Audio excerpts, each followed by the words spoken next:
In this video, I'm going to show you how we can use guidelines and alignment to make better, tighter designs. Okay, so here we have this page with my original design, and I want to hit W so we can see what we're looking at. What we have here is everything left aligned on one axis, and this is kind of the most straightforward and simple alignment you can design with. Now, everything looks pretty aligned, but it isn't, and it can be a little distracting when things don't really line up well, especially when you're doing something so simple. So what we can do here is to get a guideline to try and fix things up. I'm going to hit W again, and what we're going to do is use guidelines and align things together. To do this, we're going to use our rulers. So the rulers are over here, they're in the side.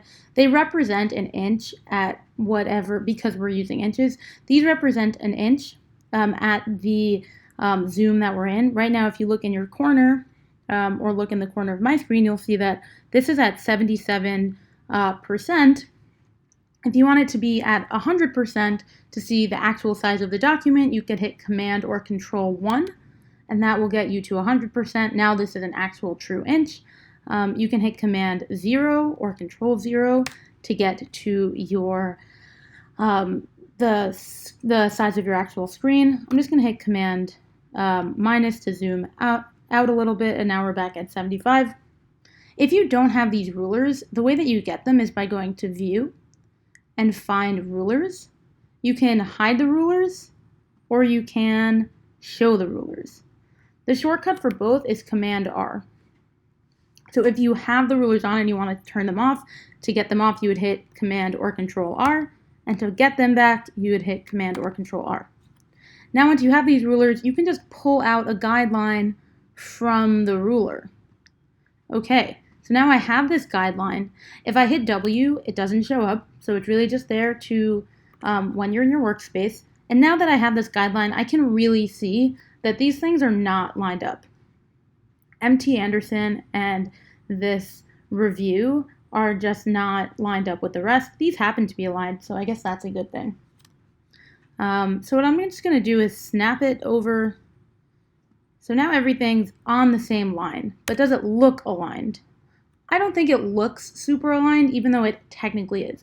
The goal here is to have things that look aligned, not necessarily that, are mathematically so. So instead of aligning it to the edge of the box, I'm actually just going to align it to the edge of the L and IH. The W goes out a little bit, and that's fine. Now what I want to do is bring this in. We can have that go to the top of the A.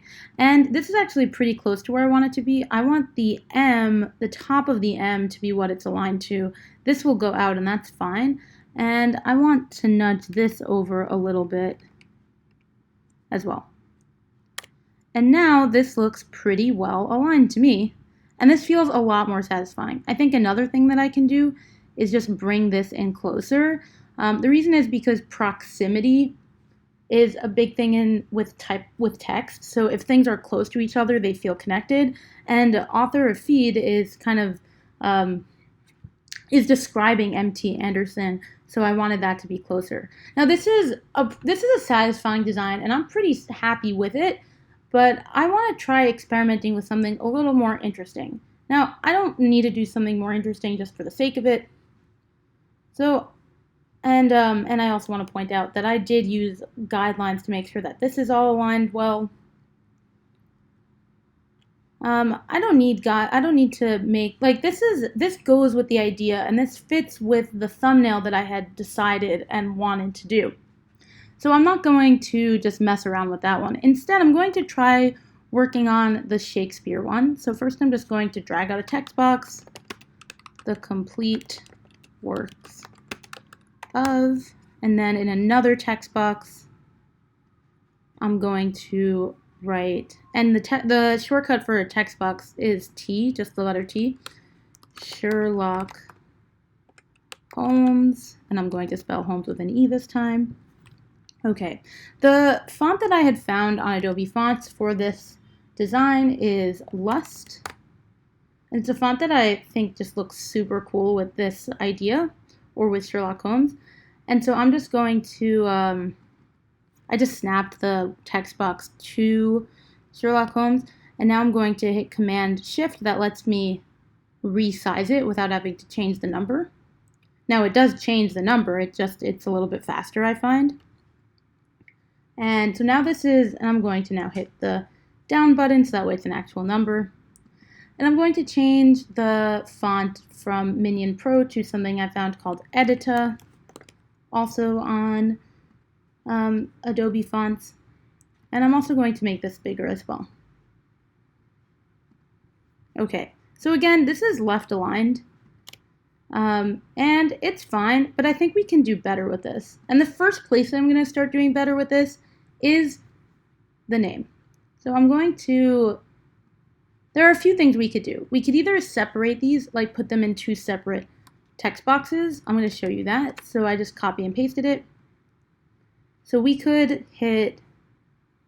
I could select that and hit delete, not delete. I want to hit Command X. Now and then I'm going to hit Command V, make this text box bigger. Okay, so now I have two separate boxes, and that means that I have more freedom to change them around. And I actually quite like that. What I'm trying to do is align the H to the E, and we can see that when I bring out my guideline, that my H and my E are quite aligned. And I'm trying to get like this swoop matching that swoop. Okay, so that's one way that we could do that. And that's the way that I would probably do it. But the other way you could do it is by using the paragraph buttons. So if we scroll down here, these different paragraph buttons let us move the text. So right now I'm just moving it over until it's in the spot that I want it. And I can also make I can change the leading so that way it's closer together. Okay, so that's kind of how you can change it by keeping it in one box, which might be easier because then it's less to maneuver. Then you only have one box to select instead of two. There's really no one way that's better. It's just two ways to do the exact same thing. Okay, so now we have Sherlock Holmes like this, and the complete works.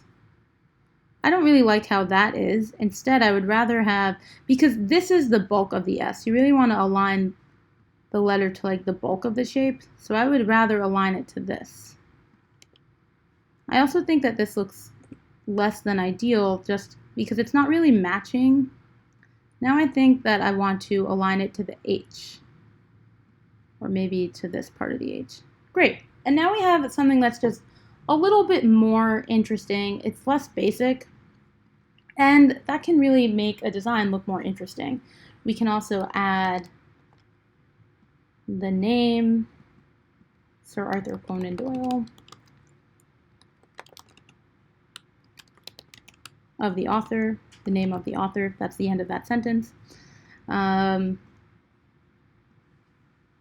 We can put it under the H as well. The point is that you want things to be aligned to something. It doesn't necessarily need to be aligned, like this doesn't need to be aligned to that, but you don't want to have this like just randomly floating because it won't feel connected to anything else in the design.